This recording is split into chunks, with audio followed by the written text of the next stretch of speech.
Professor Halevy, the Health Ministry has said that so far there are 2 known cases of Omicron in Israel, and the data suggests that 3 vaccines protect against serious illness. Most countries aren't yet up to the booster. What is known about people who are double vaccinated? People who are double vaccinated, on the average, 6 months after the second vaccination are considered like unvaccinated. So it only calls for the necessity to take the booster. Actually, the level of immunity goes down below protection level. On the average, it differs from person to person, but on the average 6 months, 5 to 6 months after the second vaccination. So I see no difference between those who are unvaccinated and double vaccinated.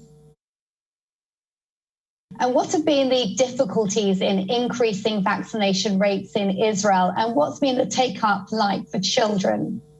Children, it is well proven that the vaccine is safe for children.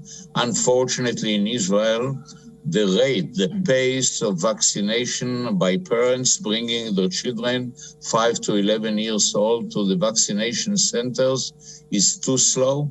We are trying to preach to parents not to hesitate and to do it at a quicker pace. I can tell you that I am more apprehended by the 900,000 people who didn't bother to take the booster, by the 650,000 who are not vaccinated at all, and by the slow pace of vaccination of young children that I am apprehended by the variant.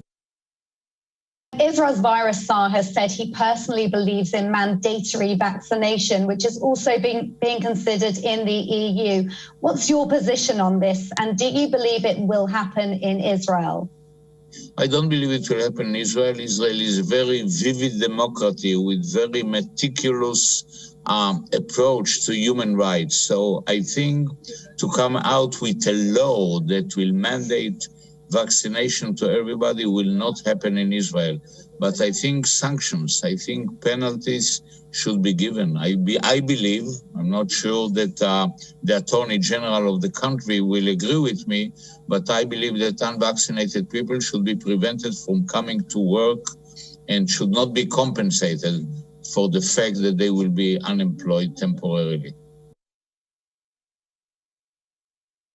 And finally, there's been talk of potentially longer lasting and also oral vaccines coming from Israel.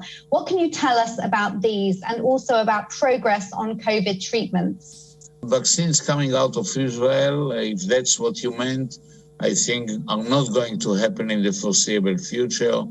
We have data on that. The clinical trials were delayed for objective reasons, mainly the reason that very effective vaccines came on board very early by Pfizer and Moderna and later on by other companies. As far as the medications go, I believe that we are now in a much better shape than a year and a half ago when it started. We have an arsenal of medications, among them Pfizer and Moderna that did not get an FDA approval yet for emergency use, but we have an arsenal of medications that if, God forbid, we have a 5th wave, we can treat the patients much earlier and more efficaciously.